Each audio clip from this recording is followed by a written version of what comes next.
আসসালামু আলাইকুম দেশ ও প্রবাসের বাইরে ও আমার অডিয়েন্সার যারা যেখানে আছেন সবাইকে এই বিকালের অভিনন্দন ও শুভেচ্ছা।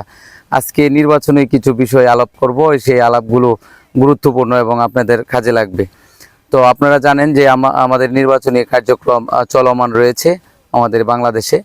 তো আপনার ভোট এমন একটি আমানত, যে আমানত ভাঙিয়ে আপনি একজন যোগ্য ব্যক্তিকে নির্বাচিত করতে পারবেন। তো আমরা প্রবাসী ভাইদের এই প্রথম ভোট দিতে দেখেছি। ভোট দিবেন আপনারা। তো আপনাদের ভোট যেন হয় একজন যোগ্য ব্যক্তির নির্বাচিত হয় আপনাদের ভোটের মাধ্যমে। আর যারা বাংলাদেশে আমরা সবাই এমন একজন অভিজ্ঞ এবং দক্ষ লোককে নির্বাচিত করব, যিনি আমাদের সমস্যা নিরসনে কাজ করবেন, সংসদে এলাকার সমস্যা নিয়ে কথা বলবেন, এমন একজন ব্যক্তিকে আমরা পাশে চাই।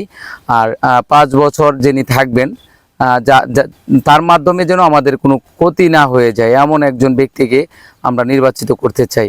আপনার ভোট আপনি দিবেন, কাকে দিলে ভালো হবে, কিভাবে দিবেন এটা আপনি ভালো বুঝবেন। আপনি একজনকে পছন্দ করতেই পারেন, সেটা আপনার ব্যক্তিগত বিষয়। যিনি কাজ করবেন, যিনি সমাজের সমস্যাগুলো নিরসন করবেন, ওনাকে আপনারা নির্বাচিত করবেন।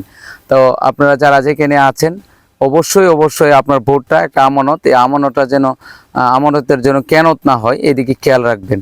অবশ্যই একজন যোগ্য ব্যক্তিকে নির্বাচিত করুন, যিনি 5 বছর আপনার সমস্যা নিরসনে কাজ করে যাবেন এবং এলাকার দুর্ভোগ দূর করার জন্য উনি যেন সক্রিয় থাকেন, এমন একজন ব্যক্তি আপনার পাশে, আমার পাশে যেন আসে। এইভাবেই আপনি ভোটটা দিবেন।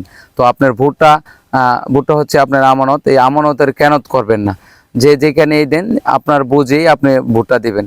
ঠিক আছে, সবাই ভালো থাকুন, সুস্থ থাকুন, সেই প্রত্যাশা রেখে বিদায় নিচ্ছি। আসসালামু আলাইকুম ওয়া রাহমাতুল্লাহি ওয়া বারাকাতুহু।